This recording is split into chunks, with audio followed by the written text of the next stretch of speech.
Fulcher Commandos is the latest offering from James Gunn. It is also the first official DCU entry into the new DC canon that we've got established. Obviously, they have said before that if they reference an event in one of their upcoming projects that took place in another movie, then it is canon. The only things they reference in this show are Peacemaker Season 1 and The Suicide Squad, so I think basically what they're trying to say is whatever James Gunn worked on specifically, that's canon, and nothing else. They could have just said that. But this show takes place a little bit after Peacemaker Season 1. Amanda Waller has been outed for using prisoners for U.S. task forces, where they're trying to cover something up, keep U.S. involvement out of it, and they're like, you cannot use human beings for these missions, that is inhumane. And she's like, okay.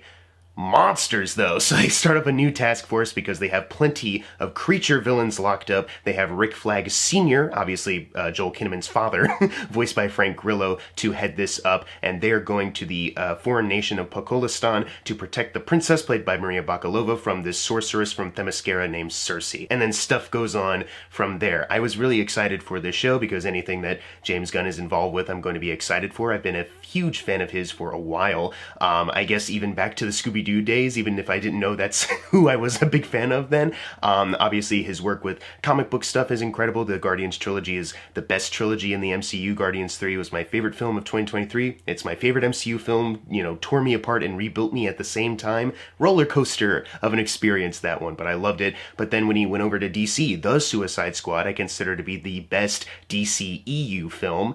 Although since it is technically canon to this, even if they didn't make it under the DC Studios banner, I guess technically this is the best film they've made so far, technically. And James Gunn has already made a great season of DC television with Peacemaker Season 1.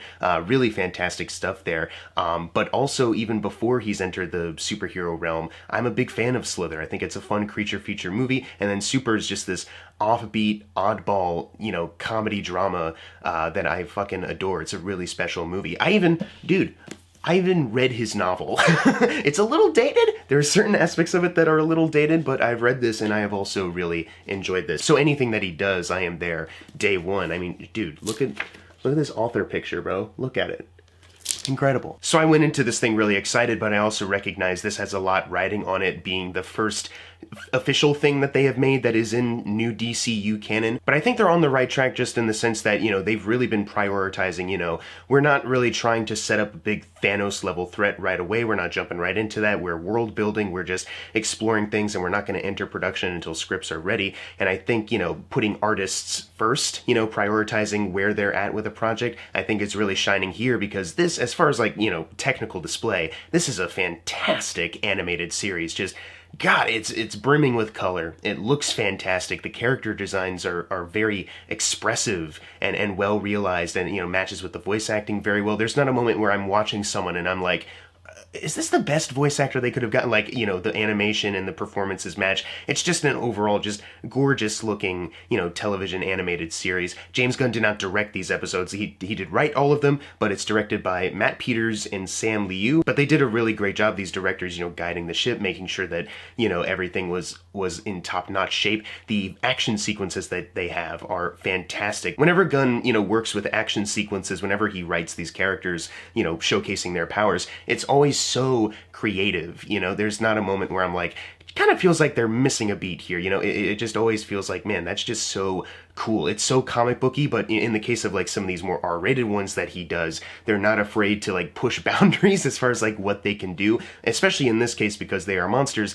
They are grotesque by nature, you know what I mean? Not just appearances, but what their powers can do, especially for something like Phosphorus or what Weasel can do. And there are a couple moments where I'm like, God damn, they fucking love ripping people up, that's for certain. But it always looks great, even if what you're looking at is a horrific image. It's always beautifully animated. It's wonderfully scored. It's Kevin Kiner and Clint Mansell, the same team up that worked on Peacemaker Season 1, so there's great music from the original score. But once again, for Gunn's projects, there's fantastic needle drops. The songs match up to the action scenes very well. I think he's even mentioned he writes to music, or he has that always in mind. It's not just something that they add later.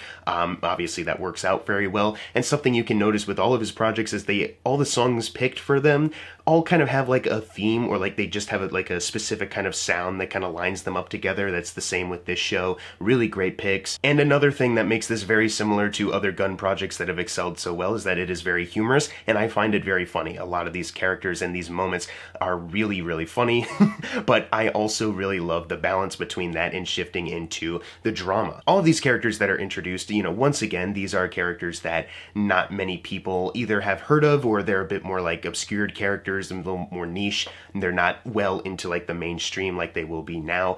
And as far as bringing them to this new light, once again, they create some really wonderful character moments for all of them. I think a little dissimilarly from his other projects, this show doesn't really get to like a point of like overly sentimental. You know, there's not like these moments where, you know, characters, you know, start to like really reflect, and like their arc is about them changing and being better. One character arc in particular centers on someone being finally accepted by their monster peers because they're just like, you're just like us, and that ends tragically.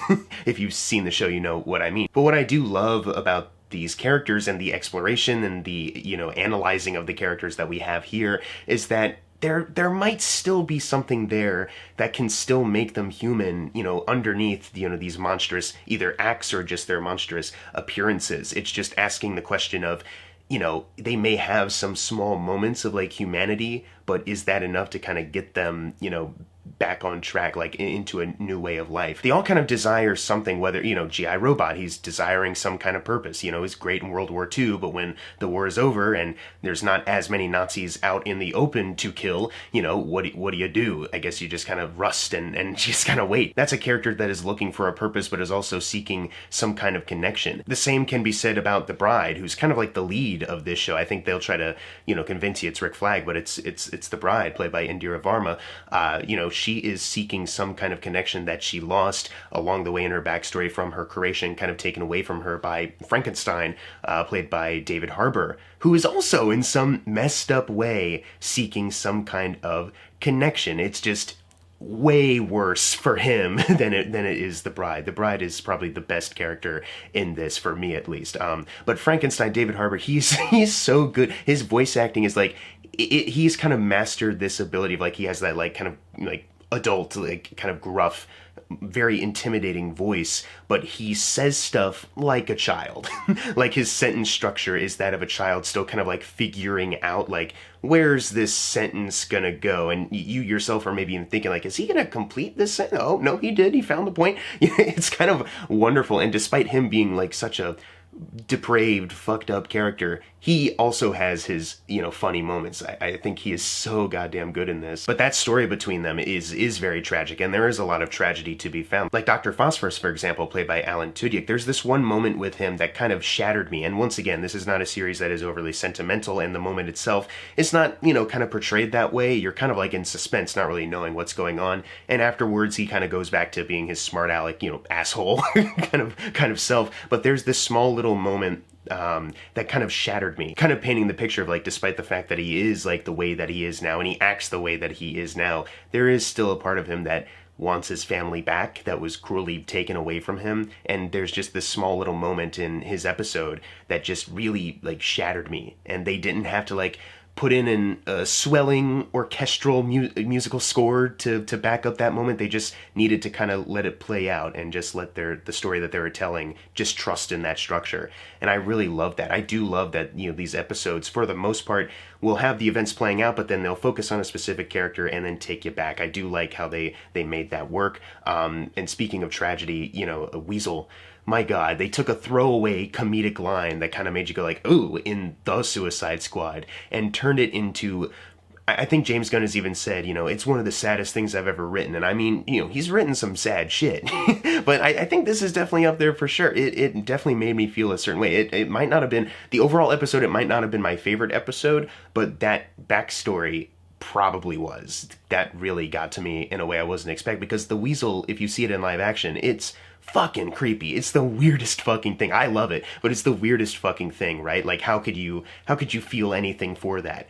And then through the lens of animation with some additional storytelling, you know, they really made that work, especially for that character who's like a nonverbal, you know, like it's kind of all over the place, you know, animal.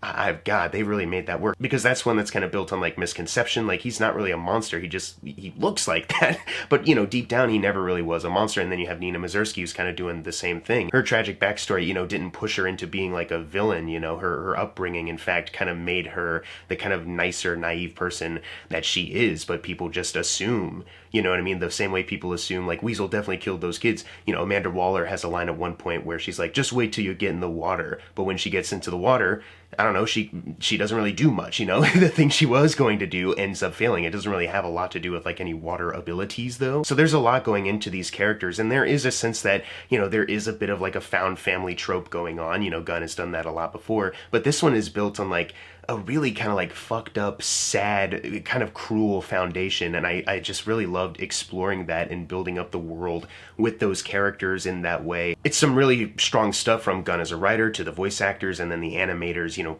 all this stuff going into it to just make this a very emotional experience, but one that it can also still have its moments. That being said, I do have some notes.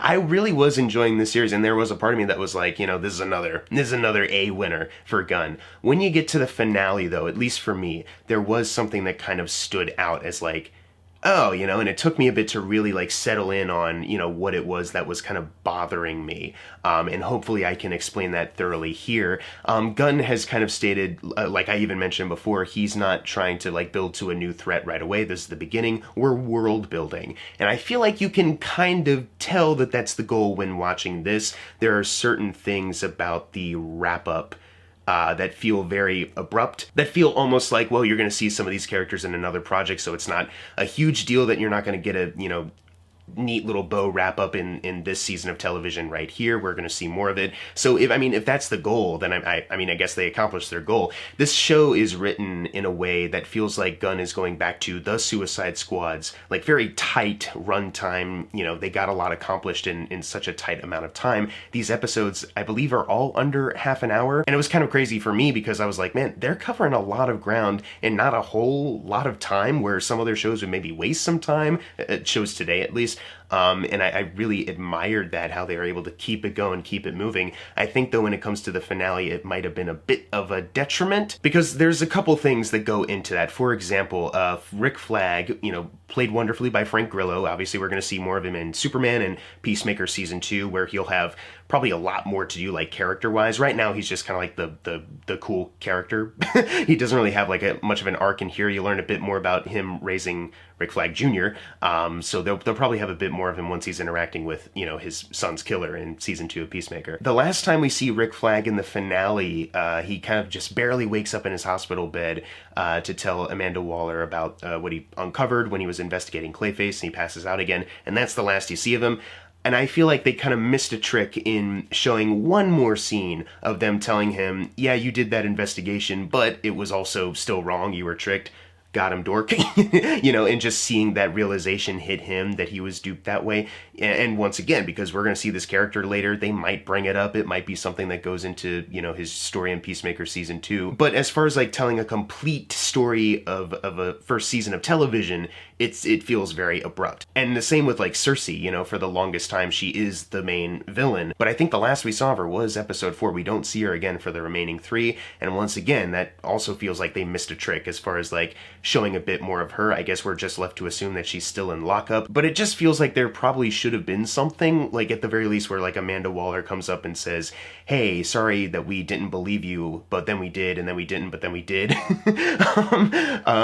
Like it definitely feels like there should have been a bit more to that, and instead she's just locked in the vault until they need her for some other project. You know, once again, they're talking about we're doing world building, so this is stuff that will probably come up later. But as far as like telling a complete story, you know, season of television, kind of putting those things to the side, putting them away, doesn't seem to work. And some of these could be lessened when they do make their Season 2, because they have been confirmed for that. They might bring some of this stuff back up. But as it stands right now, it's kind of like it feels very abrupt, especially how the bride, you know, and Amanda Waller hooks the bride up with like some new living quarters and a new team to do more creature commando stuff. You know, we thank you for doing that thing, shooting the princess in the head. But that feels like they also should have sat with that a bit more, because, you know, she still killed the princess, and Pokolistan, we just don't hear from them. They managed to get away before they got caught right then. But as far as like the aftermath of like, she's still dead. Pecola's not, are they not going to try to like retaliate or anything like that? Is it just since she's gone, they're not going to bother? There is still that vision that Cersei was technically correct about.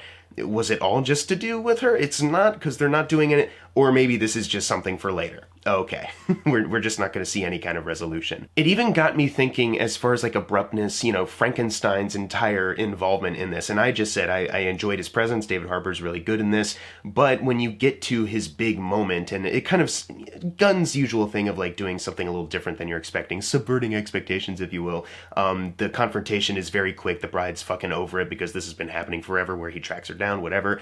I'm not against, you know, her kicking his ass or anything like that, because, or, you know, him not even being able to tell her what's going on, but just to have that much time spent with him, you know, doing this stuff, and then he finally meets up with her, and then it's kind of over and done with just like that. It does make me think you probably could have cut the character and maybe at the end do a tease for him coming into play in season 2. Maybe he only needed to be in the bride's flashback in her episode. Because all the things that he does throughout the season, in hindsight now, you could probably just write him out of, because he doesn't make an impact at all, really. Like, he doesn't technically need to be there to fight Clayface. He is the one who grabs the electricity and kills him. I'm not sure how that works. We'll see, obviously, with more stuff, if Clayface is dead or if he'll be back. But they could have written it where that was flat. Like, there's not really much of a reason for him to be here. So once again, it's that abrupt thing. And they give him a little post-credits sting where, yeah, he's basically just back to square one. But it just goes back to my other point, where if he's just going to be back to square one, did he need to be in this at all? Did they need to do any of this with him? For a time, those were my only issues with it. I was kind of like, okay, it's not my favorite Gunn project. You know, there's some things that feel a little abrupt. But, you know, overall, they did a good job introducing us to the new DC world, technically, and bringing us these characters that I really love. Then it kind of, like, I sat with it a little bit more, because there was still a part of me that was like, there still feels like there's something off about this, and I think I figured it out. And it's basically the two kind of lead villains. So you have your Cersei for a little bit, and then it becomes the Princess Alanna. And I feel like I like the story overall, like the goals of it. Like, as far as like a general idea of how the story goes, I do like it. I do like the twist that there is a little bit of a back and forth. That being said, I do think the nature of the story structure in that sense kind of makes you lose sight of like a true like villain and antagonist, because it's Cersei for a bit, and, you know, they give you some like backstory as far as like what she's doing right now. You don't really know a lot about her in this new continuity, outside of comics, obviously, and then she's out of the show, and then it's the princess for a bit. But you're also kind of back and forth as far as like, well, is she not? And when you finally kind of settle on, oh, she is, and the vision that Cersei had is true, there is a part of me that is still like, when the bride shoots her, like, she wasn't really, it seems like not really very close at all to getting to that vision thing, and it's not very clear what it is she would have done at all, you know what I mean? But she did start acting a little villainous near the end there, so obviously it was the right thing to do. But it was kind of like, I'm still not feeling much of like an antagonistic presence. In The Suicide Squad, there's not really a main villain except for Amanda Waller. It's Bloodsport v. her, you know, she is the antagonist here. She's the one who's forcing our heroes to do this thing. She's the one who's acting the most cold and almost kills them, and then Bloodsport has to get one over on her. She is the villain. She's the one who doesn't care about a foreign nation as long as America's in the clear, you know? She's the villain of The Suicide Squad, and then you have your Starro and Peacemaker filling up some other roles. This show, despite Amanda Waller being in it, voiced wonderfully by Viola Davis, she's really great as this character, this show doesn't really have that, though. It does have your Cersei for a bit, and Alanna technically, but, you know, everything else. And I guess technically our main cast are villains, and they do some extra violence, you know what I mean? And you could say some of it borders on villainy, but they're also, you know, a little heroic as well. It's that mixed thing that we're saying. But it still felt like we were lacking some kind of bigger thing, some bigger thing to make the stakes a little bit more present, especially near the final confrontation. The other thing with our villains, Cersei and Alanna, is that as far as like their plans, it all has a lot to do with luck, and I want to treat this with a bit more of like a hand wave. Like, I don't want to be no fun police, like we wouldn't have a story if they just did it this way. It doesn't really bother me as much as something else, especially with all the other great qualities of the show kind of balancing it out. I enjoy what we've gotten to see.